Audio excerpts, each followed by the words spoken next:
One player just killed Arsenal's biggest transfer dream. Another just walked out on Manchester City's entire midfield identity. And a third just returned to a club that forgot he ever left. 3 stories, 1 week. And by the end of this video, you'll understand why football insiders are calling this the most chaotic 7 days of the entire summer window. Let's get into it.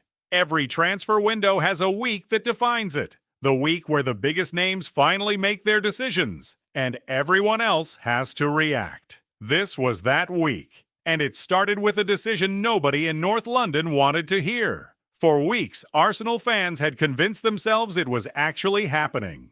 Vinícius Júnior unsettled at Real Madrid, edging closer to a move to the Premier League. The kind of signing that changes a club's entire trajectory. Then Real Madrid did what they always do when it matters most. They found a way. Vinicius signed a new long-term contract. Not a loan, not a compromise. A full commitment to the club he's called home his entire career. And with that single signature, Arsenal's dream target vanished. Gone before the deal even had a chance to develop. Here's what makes this sting even more. This wasn't a small rumor. This was weeks of genuine, credible interest, genuine belief that a move could happen, and it ended in one afternoon. But here's the thing about big clubs. They don't stop and grieve. They pivot. And what Arsenal did next tells you everything about how ruthless this business really is. Quick question. If you're Arsenal's recruitment team and your dream target just re-signs somewhere else, do you chase the next best thing immediately? Or do you wait for a cleaner opportunity? Comment your answer. Because Arsenal didn't wait at all. While Real Madrid were busy closing one door, Manchester City were watching another one fly wide open, and they couldn't stop it. Rodri, the best defensive midfielder on the planet, the player who makes Pep Guardiola's entire system function. He's leaving. And here's the part that makes this genuinely stunning. He's not walking into a rival that surprised anyone. He's heading to Barcelona. Think about the timing here. The same week Real Madrid locked down their superstar, their fiercest rival was closing in on arguably the most important midfielder in world football. It's almost symbolic. One Clásico giant securing the final piece of their attack, while the other secures the engine room that controls every game. For City, this isn't just a transfer loss. This is an identity crisis. Rodri isn't replaceable with a single signing. He's the reason everyone around him looks composed, controlled, in charge. Whoever comes in next inherits an impossible standard. And City fans know it. 2 genuinely massive clubs.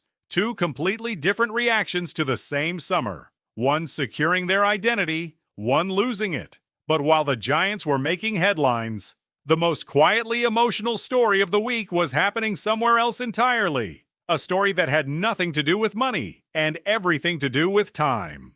10 years ago, a young goalkeeper named Gerónimo Rulli signed for Manchester City. He never played a single first-team minute, not one. He left without leaving a mark. The kind of signing that gets forgotten in a footnote of transfer history. This week, he came back. Now 34 years old, a World Cup winner, a man who's beaten Manchester United in a European final on penalties. Rulli returned to the Etihad, signing a 2-year deal as goalkeeping cover, arriving just as City needed reinforcement between the posts after losing James Trafford to Leeds. There's something almost poetic about it. A player who once represented unfulfilled potential, coming back a decade later as a proven winner, walking back through the same door he once walked out of quietly, this time on completely different terms. Football doesn't usually offer second chances this literal. But this week, it did. And that's really what this entire week represented. 3 different clubs, 3 completely different emotions. Arsenal dealing with heartbreak and forced adaptation. Manchester City staring down an identity crisis they didn't see coming. And in the middle of it all, one player quietly proving that in football, the story isn't always over just because it looked finished. So here's the real question heading into the rest of this window. Does Arsenal recover from losing their dream target? Can City actually replace what Rodri gave them? And who else is about to have their summer turned upside down? We're about to find out. And when it happens, you'll hear it here first.